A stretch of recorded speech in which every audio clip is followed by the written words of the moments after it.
মা জলদি বিয়ের ব্যবস্থা করো। তোমারে কিন্তু আমি এমনি এমনি বিয়া করি নাই, বংশের বাড়তি আইব আমার মায় কইছে, এই জন্য বিয়া করছি। আরে কি হয়েছে কি? আমি তো এই বউ রাখুম না। কি সমস্যা হয়েছে? অনেক বড় সমস্যা না, তুমি না কইছিলা বিয়া হইলে বলে বাচ্চা কাচ্চা হইব। তোর কি মাথাটা ছিড়া রে? তুই কালকে মাত্র বিয়া করে বউ নিয়ে আসলি, আর আজকে সকালে তো বাচ্চা কাচ্চা হইব? কেন হইব?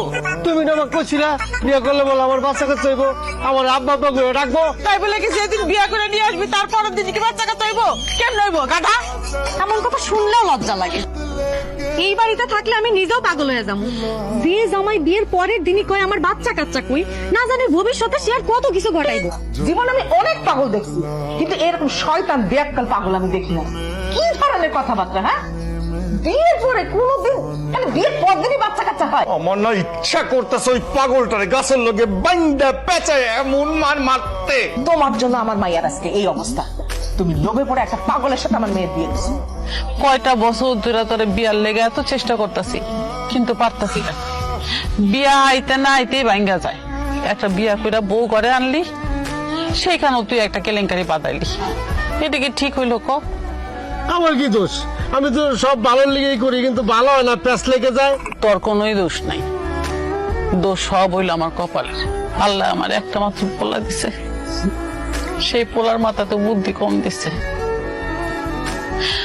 এত কিছু আমি কেমনে সামাল দিব ক? খালি তোর কথা চিন্তা কইরা আমি আর বিয়াও করি নাই। অসম্ভব। তোমার মতো পাগলের সাথে তো আমার মায়া দিব না। তোমার সাথে বিয়ে দিয়ে অনেক ভুল করছি, তারপর আবার তোমার সাথে আমার মায়ারে যাইতে দিব? বাকি জীবনটা তাহলে আমার মায়ার ধ্বংস হয়ে যাবে। মা, আমি মইরা গেলেও এই বদ্ধ পাগলের সাথে সংসার করবো না। তোমার বৌমা আর আমার শাশুড় শাশুড়ি বিল্লা আমার অপমান করে বাড়ি থেকে বাড়ি করে দিচ্ছে। আমি তো জানি যেমন হইব, বৌমা তোর লাগে আইব না, তাই বলে অপমান করে খেদা দিব? পাগল হইলই তো তুই তার মাইয়া জামাই। শুধু কি আমার অপমান করে দাঁড়া দিছে?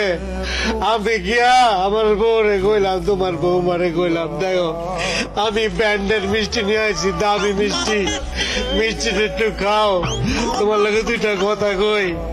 আমারে দাতা গুলো মিষ্টি তো খাইলো, এরপরে আমার শ্বশুর কয় তোমার মিষ্টি নিয়া তুমি এখন এই মুহূর্তে থেকে বাড়ির থেকে বাইর হও।